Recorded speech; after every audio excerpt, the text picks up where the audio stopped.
I did not expect A Season for Miracles to start quite so depressingly and dramatically.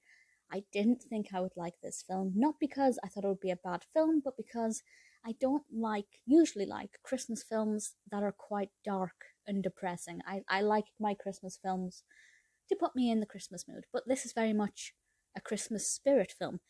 I watched this because it's part of the Hallmark Hall of Fame.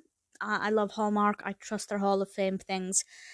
And I have to say, I stuck with it, and I'm glad I did. It was originally released in 1999, directed by Michael Pressman, written by Maria Nation, and based on the Marilyn Papano novel for Miracles. I haven't read the novel. If you know anything about it, feel free to let me know how it compares. The description from IMDb, which I hadn't read before watching this, is as follows. A miracle occurs for a homeless family consisting of two children neglected by their incarcerated mother and their protective aunt, who is trying to keep them out of the foster system with the help of an angel. That's really badly written, the grammar there. Basically, this aunt is looking after her niece and nephew because their mother is a drug addict. She is currently, as it said, they're incarcerated, and they have nowhere to stay because her mother hasn't paid the rent.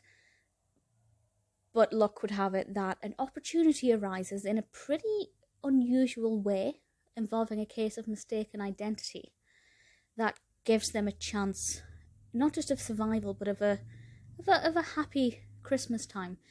And yeah, that's depressing. And had I read that in advance, it wouldn't have been at the top of my watch list for this Christmas season.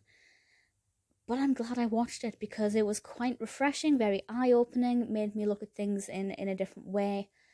Obviously, with the help of the angel, it's got a Christmas kind of spirit aspect to it. The Miracle of Christmas.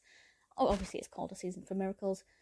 But it still doesn't ever lose that kind of depressing tone where you never know quite what's around the corner and you're always on edge thinking something bad's going to happen. And yeah, like any good film, there are highs and lows.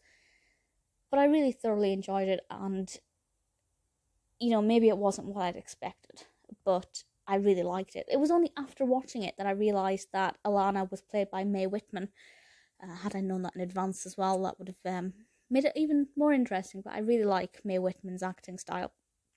So that was something that, in hindsight, I really enjoyed. Carla Gugino as Emily, you know, I really liked that character. I thought she was a great protagonist, a really great driving force. I really thoroughly enjoyed her performance. Really, there were no characters in this who I didn't like or who I thought were underdeveloped. Everybody seemed to be well cast, and I liked the role the house played. I thought that worked really well. Won't really mean much until you've seen it. But to make a pretty depressing film this enjoyable and full of hope and happiness at times, for me to enjoy that takes something special. It takes a miracle. And A Season for Miracles, I'm glad I didn't read the description beforehand, because it's moving. It's eye-opening. Much better than I expected, and, you know, absolutely worth watching.